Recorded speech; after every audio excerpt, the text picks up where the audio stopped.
जो राष्ट्र और समाज का कल्याण कर सके और करा सके।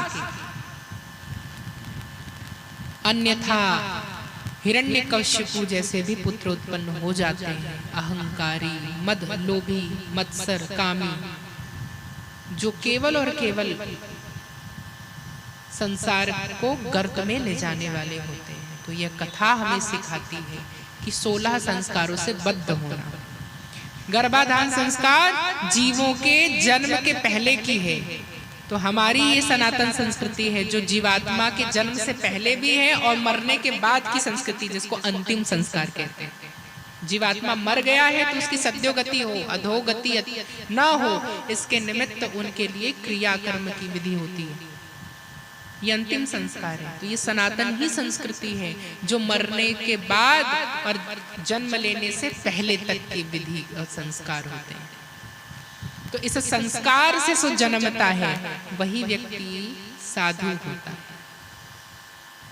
आज बताएं, ऐसा मलाल है कि गर्भाधान संस्कार लुप्त ही हो गया है। इसके बाद आता है जातक कर्म संस्कार, चूड़ाकरण संस्कार, ये तीनों का लोप हो गया है। सीमंत संस्कार, इसका भी लोप हो गया। जातकरण किसे कहते हैं? जब बच्चा पहली बार जन्मता है, जन्म के बाद उसे शहद और गौ माता का घी चटाया जाता है।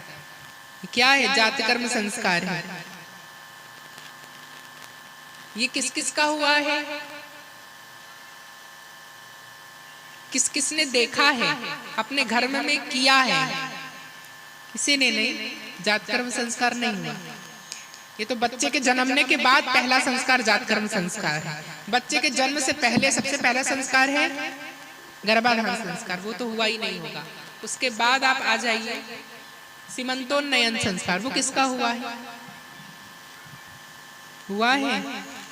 अब माताएं बहनें क्या कहती हैं उसको? गर्भ आने के बाद चौथे महीने और 7वें महीने में गोद भराई होती है, जिसमें पहले दिन सुहासिनों के द्वारा उनको आशीर्वाद दिया जाता है और 7वें महीने में घर के बाहर निकाल करके आंगन में झूले में बिठा करके उनको दिया जाता है। यानी सीमंतोन्नयन, घर की सीमा से बाहर निकाल करके उनका गोद भराई अधिनियम किया जाता है। ये किसका किसका हुआ है?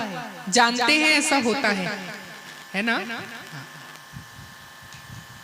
तो यह दूसरा संस्कार है। फिर तीसरा, जब बच्चा गर्भ में आ जाए, नालक्षेदन संस्कार,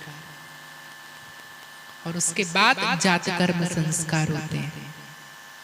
अब ये सब का लोप हो गया, कुछ नहीं होता, सीधा नामकरण संस्कार होता है। अब उपनयन संस्कार का भी लोप हो रहा है। अब उपनयन संस्कार कैसे होता है? ब्राह्मणों में विवाह के समय करा दिया जाता है। विवाह के समय उपनयन कराया जाता है और कायदे से ब्राह्मणों का उपनयन कब होना चाहिए? 8 वर्ष। क्षत्रियों का उपनयन कब होना चाहिए? क्षत्रियों का उपनयन कहो 8 दूनी 16, 12 से 16 वर्ष में क्षत्रियों का उपनयन संस्कार हो जाना चाहिए। वैश्यों का उपनयन संस्कार 24 वर्ष के अंतराल में हो जाना चाहिए। 24 वर्ष अधिकतम है, वैसे 16 वर्ष के अंतर तक उनका भी हो जाना चाहिए कायदे से।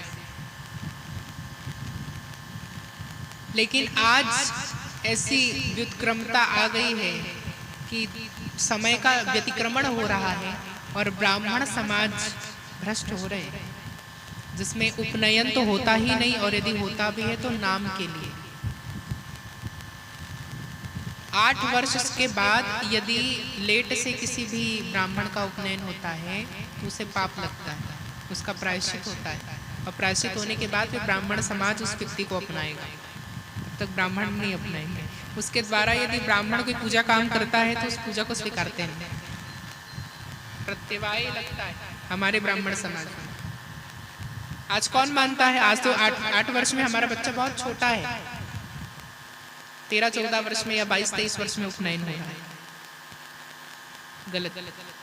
क्षत्रियों का 12 वर्ष में करवा ही देना चाहिए। राम जी का कब हुआ था? 12 वर्ष की उम्र में उपनयन। कृष्ण जी का 12 वर्ष में। वैश्यों का और शूद्र जातियों के लिए भगवान ने इतनी कृपा की, ब्राह्मणों के लिए कितनी दंडता दी है। देखो, ब्राह्मण व्यक्ति कितना भी ज्ञानी क्यों ना हो, जब तक जनेऊ नहीं पहनेंगे पूजा नहीं कर सकते। कहा यदि बिना जनेऊ की पूजा कर लिए तो पाप भी लगेगा और तुम्हारा द्वारा किए गए पूजा को भगवान स्वीकारेंगे नहीं। ये ब्राह्मणों के लिए। तो कहा अब ब्राह्मण जब जनेऊ धारण करते हैं तो कितने तप। हमारे यहाँ अब आप लोग जनेऊ संस्कार देखे नहीं होंगे, उसको तपाया जाता है 4 दिन तक के। एक टाइम भोजन करेंगे और फिर जब उपनयन होता है उसके बाद भिक्षाटन करवाया जाता है। फिर 4 दिन तक बिना नमक के रखा जाता है उसको। चतुर्थी का नेम होता है। फिर वो 4 दिन बाद फिर भिक्षाटन के लिए 5 घर निकलता है। फिर गुरु जी के पास ब्रह्म विद्या पढ़ता है, वेद पढ़ता है, मंत्र पढ़ता है, वेद का विन्यास करता है। उसके बाद फिर वो जो मंत्र और जो वेद पढ़ता है उस वेद को 3 महीने अथवा 3 साल के लिए उसका अध्ययन करता है, स्वाध्याय करता है। तब जाकर के उसकी उपनयनता संपूर्ण होती है। अब क्या होता है? बस एक दिन में उपनयन हो गया। ये उपनयन नहीं है, इसको उपनयन कहते हैं क्या? जनेऊ मतलब बहुत बड़ी बात है जो द्विजत्व को ब्राह्मण को द्विजत्वता प्रदान करती। जनेऊ होने के बाद ही उसको ब्राह्मण को द्विजत्व की संज्ञा प्राप्त होती है। उससे पहले वो केवल ब्राह्मण कहलाता है, ब्राह्मण है, बटुक है, पूजा नहीं कर सकते। ब्राह्मण की बालक की पूजा हो सकती है पर ब्राह्मण बालक से पूजा नहीं करवाया जा सकता।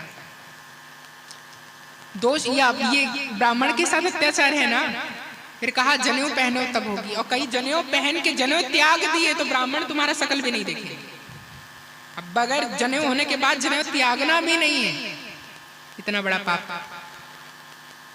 क्षत्रियों के लिए तो ये कि जनेऊ पहनना है और न पहन के भी वो पूजा कर सकते। लेकिन शूद्रों के लिए आप जनेऊ पहने हो न पहने हो कोई मतलब नहीं, आपके हाथ का भगवान स्वीकार करेंगे। तो किसके लिए ज्यादा सहूलियत है? शूद्र वर्ग के लिए। शुरू से ही भगवान शूद्रों को प्यारे, इतनी महिमा रही है शूद्रों की। भगवान खड़े भी है ना तो शूद्रों के सहारे, हम ब्राह्मण बैठे भी हैं ना यहाँ तो शूद्रों के सहारे। क्यों? शूद्र के बिना धर्म चल नहीं सकता। धर्म में पवित्रता विद्यमान है तो शूद्र जाति के कारण।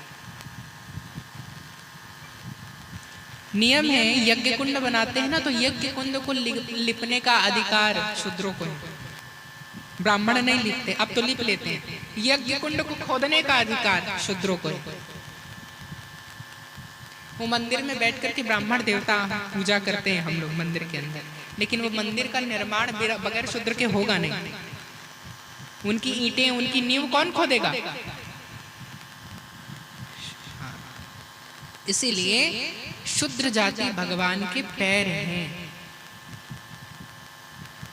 और क्षत्रिय भगवान की भुजाएं हैं, वैश्य भगवान के पेट और जंघाएं, और ब्राह्मण भगवान का मुख है। क्या है? मुख।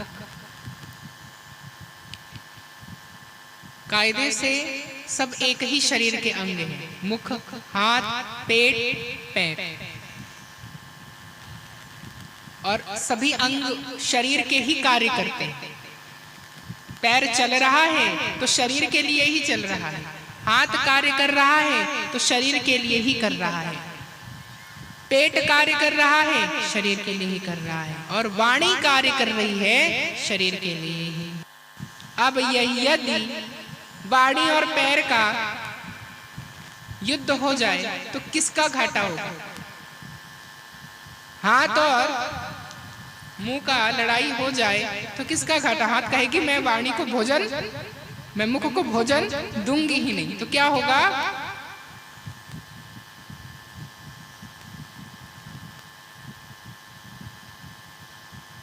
और पेट यदि कह दें हम तुम्हारा खाया हुआ भोजन अपने पेट में रखेंगे ही नहीं, तो क्या होगा?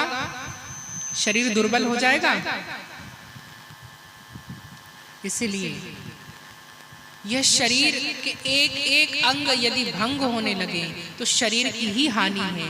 उसी प्रकार इन चारों जातियों को धारण करने वाले भगवान यदि आपस में जाति लड़ने लगे तो भगवान और भगवान की सत्ता की ही हानि है, सनातन की ही हानि है। और यही आज हो रहा है कि हम सब जातिवाद में पढ़ करके आपस में लड़ रहे हैं। हमें आपस में लड़ना नहीं है, हमें अपने शरीर के अंगों की भांति आपस में एक दूसरे का सहयोग करना है। भाई जो यज्ञशाला की यज्ञ मंडप को खोद रहा है उसको भी उतना ही पुण्य मिल रहा है जो उस यज्ञशाला में आहुति डाल रहा है। भगवान ने कोई भेदभाव रखा क्या? रखा? क्या रखा? भगवान ने कर्म में भेद रखा, फल में भेद नहीं रखा। कर्म में क्या भेद? ब्राह्मण को बोल दिया कि आप यज्ञ तभी कर सकते हैं जब जनेऊ पहनेंगे, दूसरा जनेऊ के नियमों का पालन करेंगे, तीसरा शुद्धता पवित्रता से रहेंगे, उपवास रखेंगे, अन्न नहीं खाएंगे और क्रोध नहीं करेंगे, सत्यता का पालन करेंगे, तब आप यज्ञ भूमि पे बैठ करके यज्ञ में आहुति डालेंगे। शूद्रों के लिए क्या कहा? कुछ नहीं, आप जिस रूप से हैं बस यज्ञ मंडप में चले जाइए। यदि आपको यज्ञ खोदते बन रहा है तो खोदें, वो भी नहीं बन रहा है तो आपको आहुति डालने की भी आवश्यकता नहीं है। आप यदि यज्ञ को दूर से देख के परिक्रमा ही कर लें तो जो ब्राह्मण देवता यज्ञ में आहुति डाल रहे हैं वही फल आपको मिल जाएगा। अब बताइए कि किसके साथ अन्याय हो रहा है? हाँ, तो यहाँ इसलिए भगवान को एक और नाम दिया गया है। क्या बोलते हैं? विष्णु को हरिजन। किसके हैं वो? हरिजनों के। वैष्णव जन तो तैन कहिए जे वीर पराई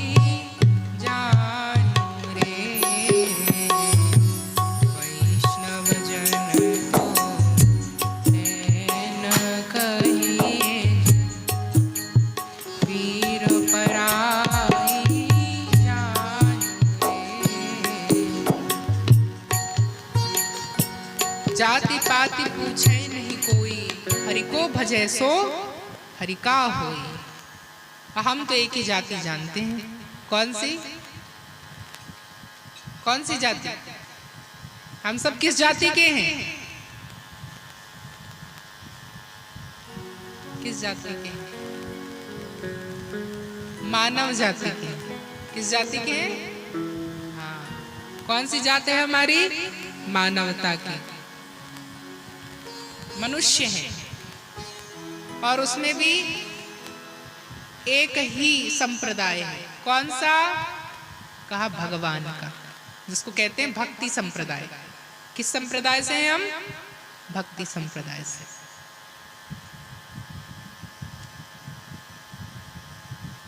इसका ये मतलब नहीं है, हम ये नहीं कह रहे हैं कि जाति को नहीं मानना चाहिए, जाति को बिल्कुल माने, क्योंकि भगवान ने जाति इसलिए बनाई है कि जो काम भगवान ने वाणी को दिया है वह काम हाथ नहीं कर सकती, जो काम हाथ को दिया है वह काम पैर नहीं कर सकता, जो काम पैर को मिला है वह काम वाणी नहीं कर सकती, है ना। सब शरीर का ही काम कर रहे हैं लेकिन हर अंग को अपना अपना काम मिला हुआ है।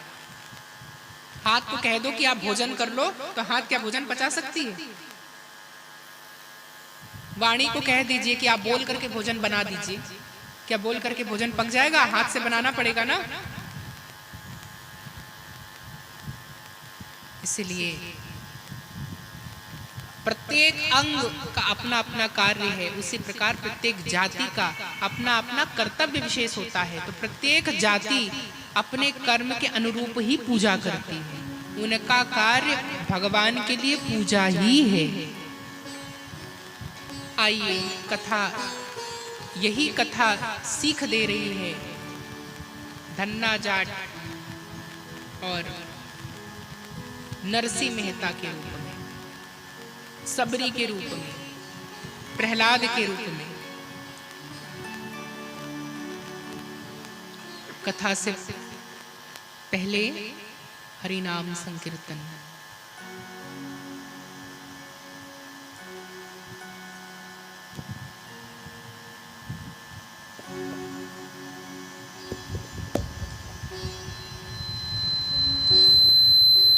नारायण नारायण नारायण हरि नारायण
सुखदेव जी के द्वारा शौनक आदि ऋषियां प्रवेश करते हैं। भागवत के महात्मा के बाद व्यास जी का उपाख्यान तो आपने सुन लिया। एक बार महर्षि वेदव्यास जी के मन में असंतोष होता है कि मैंने 17 पुराण महाभारत की रचना कर डाली, लेकिन फिर भी मेरे चित्त में शांति व्याप्त नहीं हो पाई, वह प्रेम नहीं उमड़ पाया।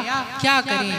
वह सरस्वती के तट पर जाकर के तप करने लगे। इतने में ही नारद जी वहां पहुंचते हैं और वे व्यास जी को कहते हैं कि आपके मन में यह असंतोष कैसा? भगवान वेदव्यास जी कह रहे हैं कि यह असंतोष इसलिए है कि मैंने सब लिख डाला, लेकिन फिर भी मुझे वह प्राप्ति नहीं हो पा रही है जो होनी चाहिए। क्या करें इसके लिए?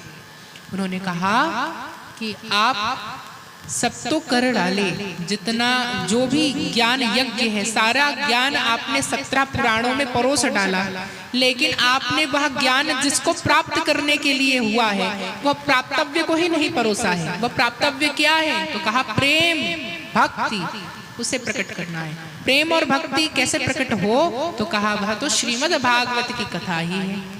यद्यपि आपको वह मालूम है, फिर भी आप श्रुत परंपरा अनुसार श्रीमद् भागवत की कथा का प्रणयन करें। यही वह भागवत की कथा है